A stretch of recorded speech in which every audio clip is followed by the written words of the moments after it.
Animals orange train. जंगल में एक लकड़बग्गा और शेर की हुकूमत रहती है। खरगोश, बंदर और हिरन उसके गुलाम थे। एक बार लकड़बग्गा बहुत ही चिल्ला रहा था।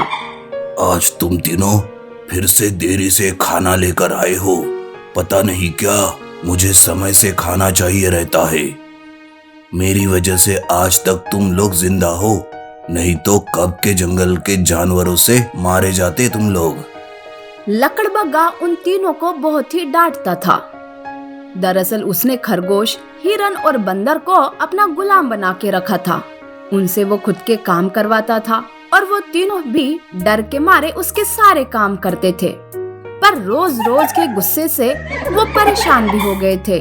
तब एक बार हिरन लकड़बग्गे से कहती है, अब तुम्हारी गुलामी हम नहीं करेंगे। हम तुम्हारे रोज रोज के गुस्से से परेशान हो गए हैं। अब तो मरना पड़े तो भी चलेगा, पर तुम्हारी गुलामी बिल्कुल भी नहीं करेंगे। हाँ, तुम सच कह रही हो हिरन बहन। हम तुम्हारी गुलामी बिल्कुल भी नहीं करेंगे, चाहे तुम हमें शेर के ही हवाले क्यों न कर दो। हम तीनों तुम्हें छोड़कर जा रहे हैं। अब चाहे तुम्हें जो करना है वो करते बैठो। ऐसा कहकर वो तीनों वहाँ से चले जाते हैं। लकड़बग्गे को बहुत गुस्सा आता है।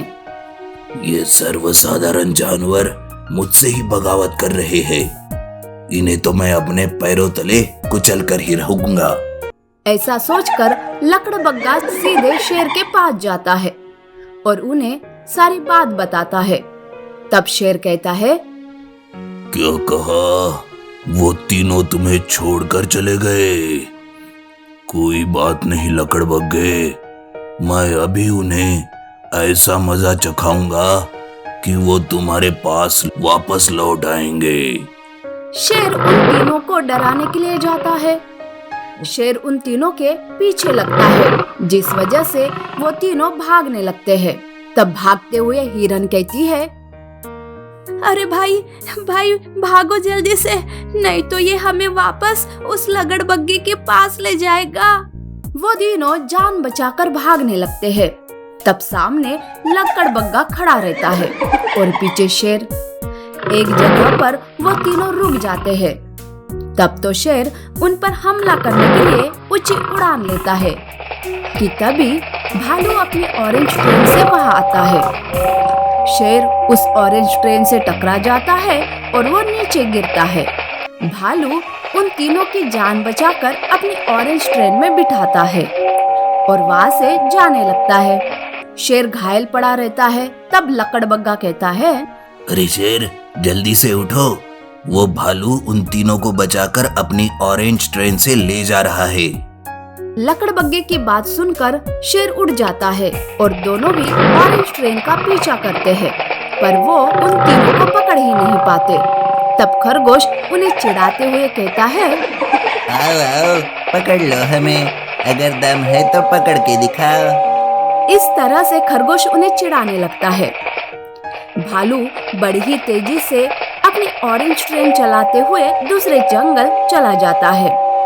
वहां पहुंचते ही बंदर कहता है, तुम्हारा बहुत बहुत शुक्रिया भालू दोस्त।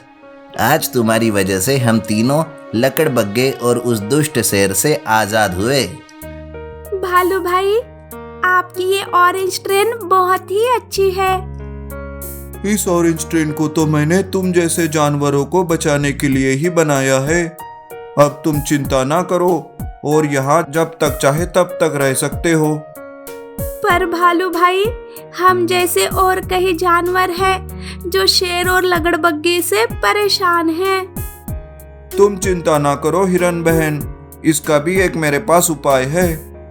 भालू दूसरे दिन अपनी ऑरेंज ट्रेन से उस जंगल जाता है और वहाँ पर एक नकली डायनासोर बनाकर शेर और लकड़बग्गे के पीछे लगवाता है।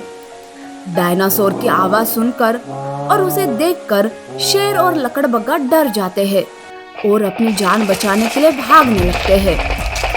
भालू आगे अपनी ऑरेंज ट्रेन से रहता है और उनके पीछे वो दोनों रहते हैं। तब शेर कहता है, अरे भालू, हमें भी अपनी ऑरेंज ट्रेन में बैठा लो और हमें बचा लो प्लीज। हाँ भालू, हमें बचा लो, नहीं तो ये डायनासोर हमें खा लेगा। भालू शेर और लकड़बग्गे की बात नहीं सुनता है और उन दोनों को अपने पीछे भगाने लगता है। भागते भागते वो दोनों एक दलदल में गिर जाते हैं। उन्हें बचाने के लिए कोई भी नहीं आता और वो वहीं पर फंसकर मर जाते हैं।